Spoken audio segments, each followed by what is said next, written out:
Hello, everyone. Welcome to episode 3 of Inside the Mind podcast. Really excited for today's episode. I have my longtime friend, John Benedetti here, former OBA boxer. And this is actually our first, I guess it'd be not international, but national episode of the podcast because we're out here in Montreal doing this. So taking no days off. How are you doing today, John? I'm good, man. Thank you for having me on. Anytime. I wanted to dive in today with your boxing journey. I guess that was like 3 or 4 years ago.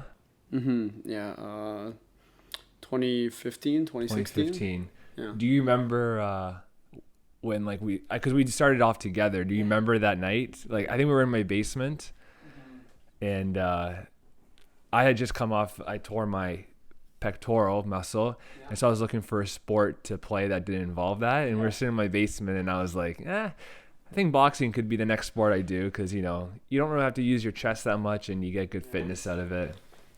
Yeah, it was I think it was your idea to start. I remember we were talking about it, and it was your idea to start, and you were looking for something new to do, and I was just looking for a reason to exercise more and lose weight. Yeah. And we started like that, and then obviously got a little bit more involved moving forward. Yeah. We started with Daniel too, right? And but yeah, I think that was your idea, and then we ended up just kind of getting way more into it and just taking off, and then obviously I took it a little far. Yeah. At first I was just doing it to get in shape. Was that you too? Exactly. Yeah. I remember when we started, man, I was like over 200 pounds at that time, and then slinging back a pizza a day. Yeah. Yeah. And then I was kind of skeptical about it too, because I knew the amount of running that we'd have to do, because we did inquire about boxing training programs, and we were starting to do a little bit of research, and the key component and mostly all of our options was quite a large amount of running, which I was a little uneasy about at the start, but it ended up being a really good decision, I think, that we made to do that. Mm-hmm. I think we started off at the one gym that we won't name on this podcast, and I think is because we wanted to get more serious about it that we switched to the newer gym that we went to. Mm-hmm. Yeah, so I remember that too. Yeah, we started at the one gym where it was good, and it's a good introduction to. It was a really good introduction. That's what it was, and then it was going well, and we were noticeably getting healthier too, especially myself at the time.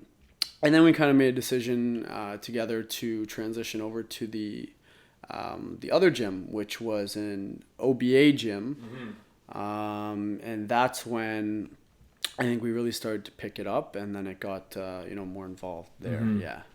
When do you remember when you kind of made that switch from like recreational to competitive?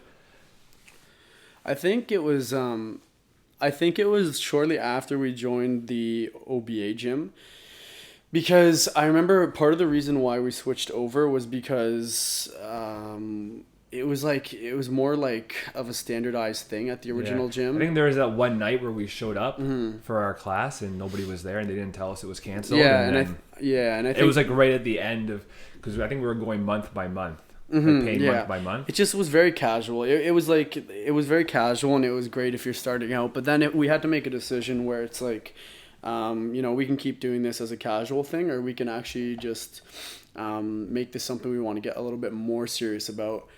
Then we transitioned over to the OBA gym, the Ontario Boxing Association gym.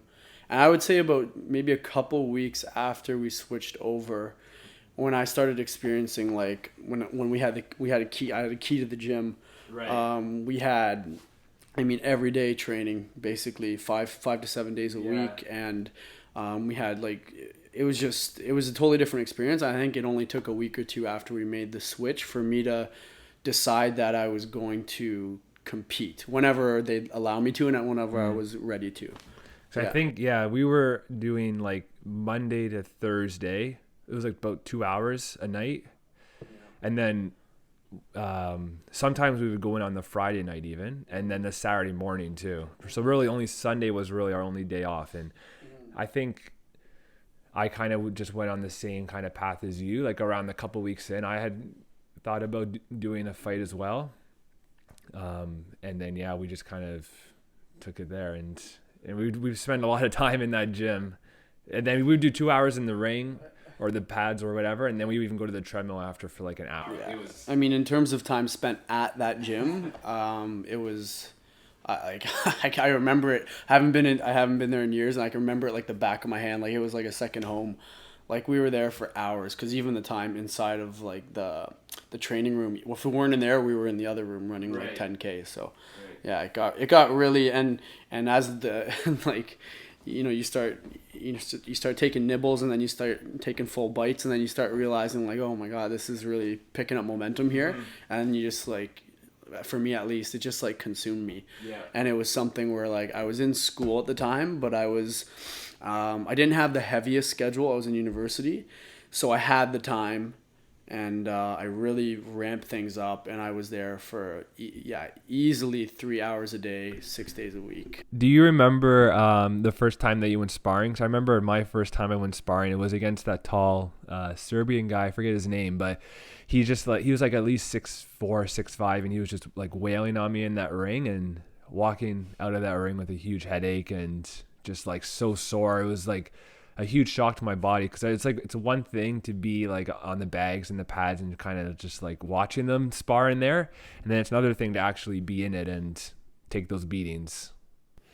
Yeah, so I would say that was a really big eye opener for me, because obviously if you're gonna compete in the sport, you have to spar. But the first time sparring, the first number of times sparring, that was something that I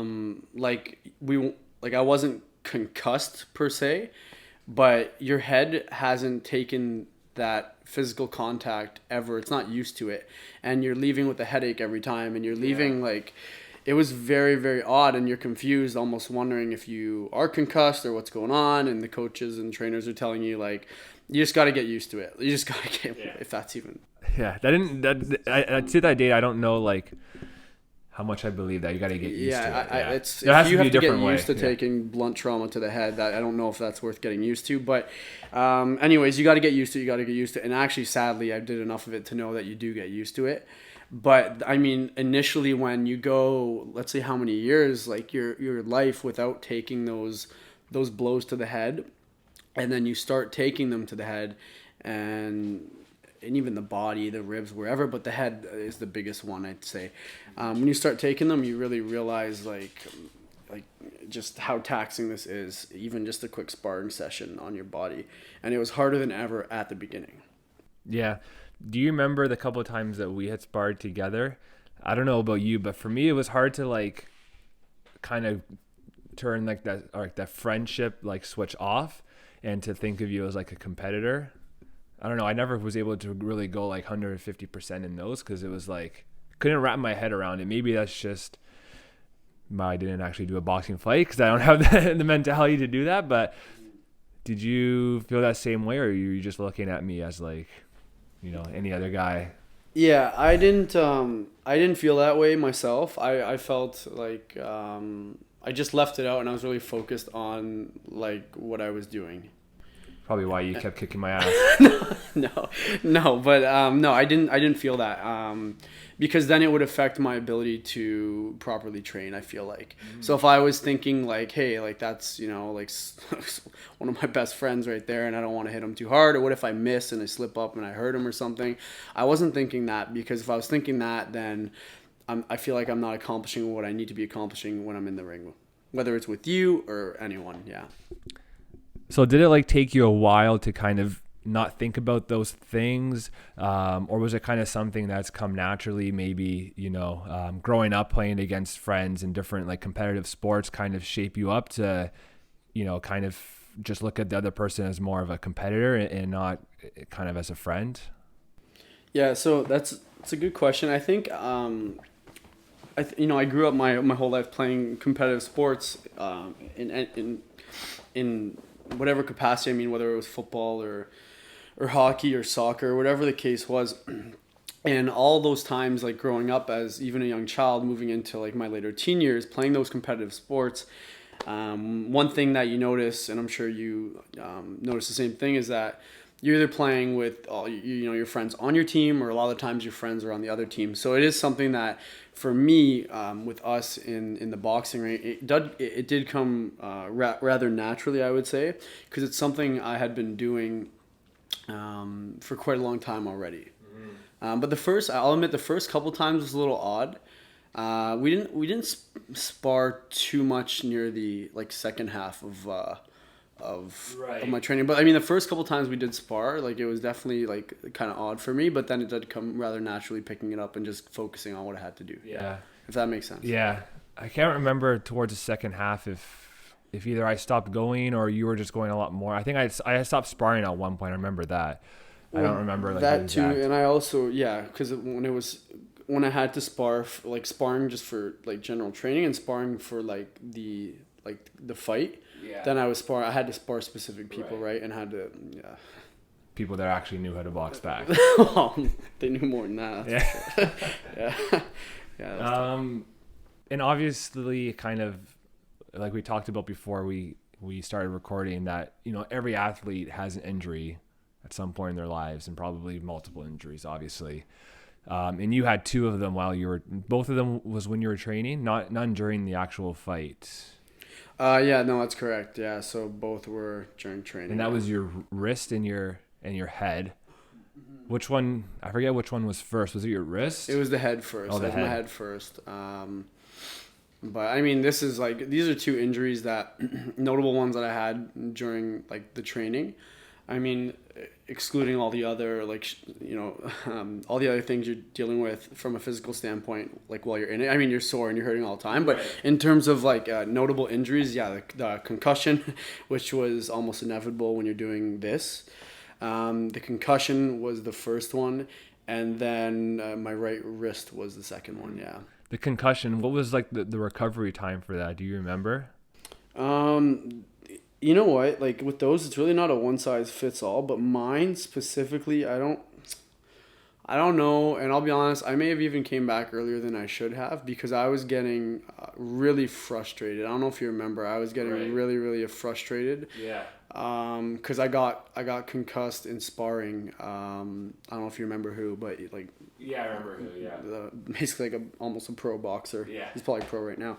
And I got concussed, and then I had to take time off. But what you're trying to do when you have that concussion is still even though I can't spar or whatever, I was still trying to exercise and do all my other types of training, but it was affecting everything. It was affecting, I couldn't jog because every time I took a step on the treadmill, my head was rattling, so I couldn't jog anymore. It was crazy. I couldn't even do bag work because every time I connected with the bag, the whole vibration is right up to my head, and it was, so I couldn't do that. So I had to cut out so many key components of my training during the time I was concussed for maybe a month or 3 to 4 weeks, and I was getting really, really frustrated because I'm around all the guys. I'm around all the team. We're a team. It's we fight out of the gym, right? I'm around the guys. I'm training right next to them, but they're doing all the stuff I need to be doing, and I can't get back in there. So I'm doing the stuff I'm doing my ab workouts, and I'm maintaining. I'm trying to skip, and I'm doing all the things that I can do without setting off my head. But it's frustrating because I'm around it and I'm watching them, and I need to be in there because I want to compete, and I want to just keep training, and it was really, really hard. It's not the same. It's maybe to an outside person, it seems like somebody that's not really knowledgeable about the gym. They look in and maybe think that everyone's doing the same thing, but it's pretty crazy when you think about it. That that's kind of the outside perspective, but from the inside, when you're dealing with something like a concussion, it's it looks like you're training with them, but inside you're just dying basically, because you can't do what A is what you need to do, and B is probably, I don't want to speak for everybody, but I would assume for some people, sparring is the most fun part of training. Getting in there and actually be able to hit people is, I would assume for some, maybe not for for us, but for pro boxers maybe. Yeah, sparring is really tough. It's probably the least fun component of my training. It's the most necessary one to prepare. So obviously it had to be done a lot, but I didn't enjoy sparring. I didn't get enjoyment out of it. I didn't hate it, but I definitely didn't. I can't say I enjoyed it. But yeah, I mean, in terms of the concussion, it was the frustration I was dealing with and trying to get back so that I can continue improving. And then there's also the other side of it of just dealing with the mental side of it, because I know that it was an overall struggle, because I already knew I had a number of them from football and hockey before, and this was number unidentified, and I was just like, it's very hard. It's very hard. It's hard to explain unless you just go through it. Yeah, you kind of got to go through it to be able to experience it. And yeah, it's really tough. Yeah, it's pretty. You said something that I never really thought of before, like for boxing specifically, because you can think of sparring as like when you do like you say like you're playing hockey or something, or playing football, like when you go and like do a scrimmage or something, which essentially what sparring is. Like scrimmage is like playing the game, and for like most people I would assume that's like the most fun part, is actually playing the game. But for boxing, it's like the opposite. Boxing's so different than all the other sports, I would say, especially the team sports. Like, especially because Carter, I mean, like sparring is one thing. Like if I'm sparring and I'm letting people train on me that are preparing for their fights that are lower, that's one thing. But my sparring to train for my fight, you don't spar people on your level or beneath your level. So you're sparring the people, who I was sparring every day. I had to get in there and every day deal with that. And these people, like, it's so hard, and it's so taxing on your body mentally and physically that I can't say it was fun, because it just wasn't. Like, no, for sure. It wasn't fun. Like, the journey is something to be proud of, and you enjoy the parts you can enjoy. But I mean, the training is just vigorous. It's treacherous, honestly. Yeah. Like, it's really hard. How did you like push through all of that? Is it like you just kept thinking about like the end goal, like just the fight? Was it like the process that, like, well, maybe not the process you enjoyed, but I mean, what was like, how did you like push through all of that? Yeah, I mean, I think once I set my my personal goal of, saying I would like to do this, I would like to compete, and I'm actually gonna get licensed and actually compete in a fight in the OBA. I think once I set the goal for myself, I didn't want to set the goal and not reach it, so I was willing to put in all the effort and work needed to make it there, even when it was very tough at times. But I think just reminding myself, I think when I was about halfway through preparing for the fight, that's when I realized I actually said, and if you remember, I was like, I'm only doing this once. Right. Whether I win or lose, I'm doing this once, because it was so taxing on me, just mentally more than anything. And I said, I'm going to accomplish my goal. I said I was going to do it. But whether I win, lose, no matter what happens on that night, I'm not doing this again. It's not happening. So I wanted to accomplish it, say I did it, I'd be proud, and then move forward with whatever's next. Mm-hmm. Did you feel any kind of like pressure from anybody else to keep going? I know we're jumping ahead to like after the fight here, which I promised I wouldn't do, and jump over the timeline. But afterwards, did you like, or maybe even leading up to the fight, I don't know if you disclosed to anybody you were just going to do one fight and that was it. But maybe afterwards, did you feel pressure from like our coach or whoever to keep going? I mean, what do you think? Of course, right? Like, yeah, of course, right? I mean, I told you, I think that I had my plans like predetermined, that I was doing it once. I didn't tell like the head trainer or any of the associate trainers or anything like that. I didn't go in there broadcasting that I was only doing it once. And then if we're gonna just flip forward, I mean, after the fight, of course, like the head trainer wanted me back in there.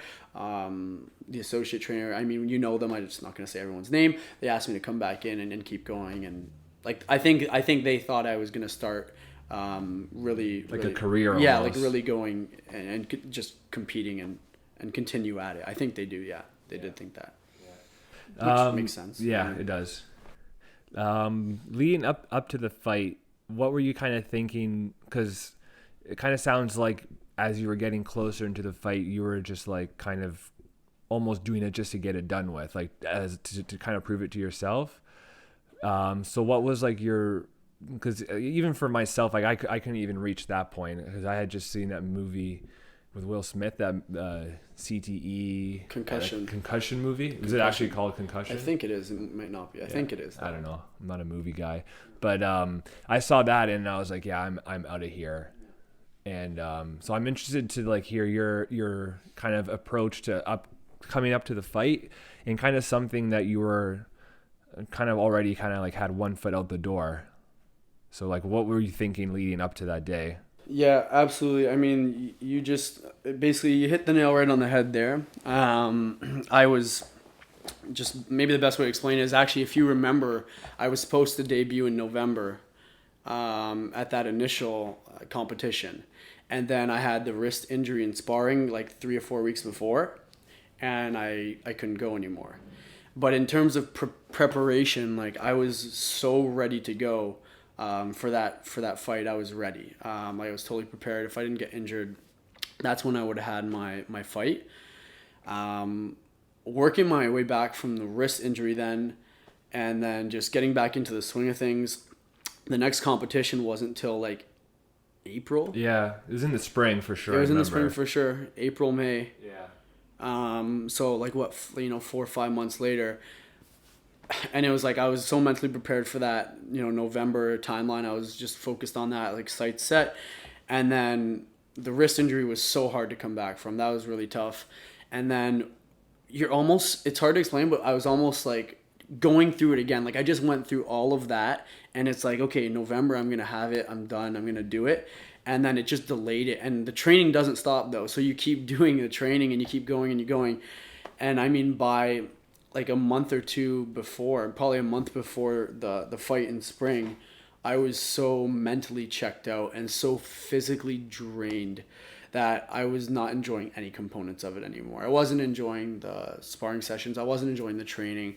I was so sick of the diet. Like the how strict the diet is to maintain your weight for the fight is just yeah, it was craziness, as you know. And I was so sick of it. Was it like the pigeon diet or something? A rabbit diet. Rabbit diet. Like, I mean, there's nothing wrong with eating healthy, but that was just so overboard. And like, I remember a month before the fight, I was so checked out. I was actually looking forward to it being over. I was like, let's do this, and I really need to. Yeah. I need a break from this. Yeah. Yeah, that's. I think a lot of people don't realize how tough weight cutting is. I've never had to really weight cut per se. I mean, I was on the path to when I was doing my powerlifting, but then of course my injury kind of derailed that. But I was on the path of like weight cutting, and it's you hear about it on TV even for like boxers in UFC or whoever, kickboxing guys, like cutting to make weight, and you hear like it's one thing to hear the numbers on TV, but then like when you actually go through it, you didn't really have like a like one of those like sudden like weight drops, right? Where it's like you hear guys on like TV, it's like they had to lose like 10 pounds in a week or something. There's nothing crazy like that for you, but that kind of shows that even if it's like a conservative weight cut, it's still like hard as hell on you. It was extremely difficult, and I mean the coaches, like the one coach was really like nutrition focused, and he was helping, and they all help, and I know quite a bit from, I know how to eat quite well as well, but in terms of a drastic like cut, I didn't necessarily need to go through that. But what was extremely difficult was maintaining a weight that's not my natural body weight. So it's not a drastic cut, which is very dangerous, by the way, if you need to like flip 10 pounds one way or the other. I'm glad I didn't have to do that. But I mean, I had to maintain. So just think of it. I'm preparing for November, maintaining this weight because I need to be within 3 pounds on the weigh-in day. So I'm maintaining this weight for a month straight up until the event. Doesn't happen. Then I build my weight up like back for the next few months because I'm a little less strict about it. It's still pretty intense. And then I'm gonna drop back down and then maintain that for like a month and a half before, again up until the fight. And it's not my natural like body weight that I'm used to being, so it's very, very difficult. I forget, what was the weight class that you fought in? Was it 155? It was welterweight. It was 145. 145. And I had to come in between 145, 148. And their guy was 145, and he says like if he comes in at 148, I don't know if we're letting him fight. So I had to come 145 to 147. Like if you came in 148, he came in He was telling my trainer that if I come in at 148, he wasn't gonna be happy, but he wasn't gonna let the guy. He was considering pulling him. Right. Yeah. That's crazy. And what would be like your like, I guess regular weight, like 170-ish, like. I mean maybe 160. 160, yeah. So it was about a 15-pound, which is still like when it's. I would say like it's not like a natural part, like it's not your natural routine, right? No. So it's like living on a calorie deficit for me.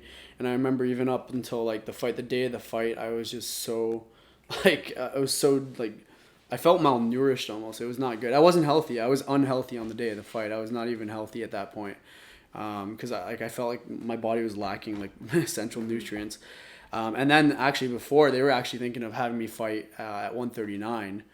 And that's where I just said, like, I don't know if that's happening. I just don't know if that's happening. Like 139, I don't remember a time being 139. probably when you're like 13 or 14. Maybe. I mean, I was even a little chunky at 13. I Yeah. had my hands in the cookie jar. But I mean, like maybe even 10, Yeah. 11, whatever. I mean, 139, I was like, maybe we pump the brakes on that. How do you feel? Yeah, that's like, you know what I mean? that would be that would just be so like mentally draining. Like that's it yeah. Even I mean, for like a first fight for somebody, like you're kind of new to the scene or whatever, and it's like I don't feel like there's a need to push somebody to that extreme, kind of like their first time out, if it's not like a pro event or something, like, because obviously this is still like amateur boxing. Yeah, and I think they think they're helping me. Like in their mind, the lower we can get my weight, the more advantage that I have on the other person, because theoretically, bone is heavy, and then the taller you are and the longer your reach is quite an advantage. If you have the reach, it's an advantage. So the idea is to have a lot of reach and not weigh a lot, not pack on tons of muscle, because then you're just going to be in weight classes well above where you should be. So they were thinking with the reach, if I could get down to 139, have a real advantage over whoever my opponent is, because I'd be able to really over strengthen them. Mm-hmm. But it just wasn't possible. No. Yeah, and then so after the fight, it was pretty. You had your mind set as kind of you're done after the one fight. I think it's pretty interesting how the timeline is probably about a year, like from what we started to the fight. It was about a year, I think, right? I think so. In and around. Yeah, in and around a year. I think it's crazy how like in a year we can go, or anybody can go, but in this example that we can go from like loving something so much and dedicating so much of your life to it to like, you know, after a year, it's like you want nothing to do with it. Do you regret any of the experience at all, or are you happy that you did it? Wow, that's quite it's a good question. I'll answer number 2 because I am happy I did it. I'm very happy I did it. I know how hard it is to do it, and I know what it takes to compete. You know, in the OBA. So I'm proud of myself that I did it. So there's a sense of pride with that and happiness, I'll say. In terms of regrets, I can't say I regret anything. I wish I was able to, you know, debut in November and maybe not deal with the injury I did. But in terms of regrets and decisions that I made along the journey, I don't know if there's anything I would have changed. I don't know if there's anything I would look back on and I was like, if I just did that and not that, maybe something else would have been better. I think I don't have any regrets, and I don't think I think I just enjoyed the journey as much as I could. It's very hard to, but I did. Mm-hmm. And just like you said too, even after the fight, I wanted nothing to do with boxing for a solid 2 or 3 months. I didn't even look at a gym. Yeah. Until I got back into it, and then I got back into it, you know, on a training level, but I wasn't gonna fight again, right? Right. But of course, I needed that time, like so far away. Yeah, from you need like that like mental vacation from it and physical vacation. The food and just eating properly. Yeah, it was everything. Yeah. I think one lesson that we can kind of get from this that I like to talk about a lot is like internal versus like external motivation for things, and kind of hearing you talk about like how difficult the journey was, but that like kind of thinking about, you know, proving to yourself, that's more of like an internal motivation for things that like that was able to keep you going. I wonder for a lot of people if they didn't have that internal motivation, but it was like, you know, their parents pushing them to do something, or they're doing it for whatever like external reason. I think a lot of people struggle with that, and I think that a lot of people kind of got to look for that internal motivation to do things, and that's just I think that's just the way to kind of to get the most out of your sporting experiences, and to avoid kind of any sort of burnout or whatever at the end.